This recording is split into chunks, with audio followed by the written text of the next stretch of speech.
Биыл жергілікті Қуаныш волейбол командасы ішкі біріншілікті оң нәтижемен бастады. Оған себеп тәжірибелі ойыншылардың команда құрамын толықтырып қана қоймай, деңгейін көтеруі. Айталық, Францияда және ішкі біріншілікті ойнаған ойыншылар команда деңгейін жоғарылатуға септігін тигізген. Өткізіліп жатқан Қазақстан чемпионатында кез келген команданы жеңуге қауқарлы екенін бапкер сөзге тиек етті.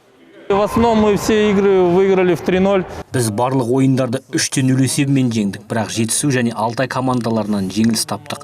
Көшбасшылармен өткізген ойынды саралай келе, біз олармен терезесі тең ойын өткізе алатынымызға көзіміз жетті.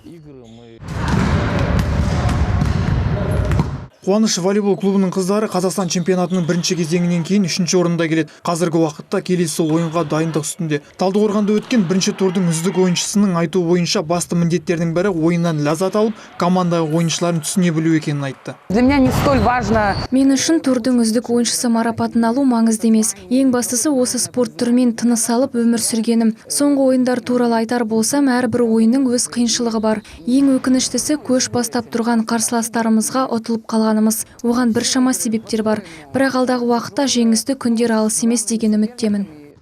Волейболдан екінші тур ойындары 11 желтоқсан күні Семей қаласында басталады. Жергілікті Қуаныш клубы оқу-жаттығу жиынын өткізіп, кезекті ұпайларын алып, жүлделі орынға көрінуге дайын екендерін айтты.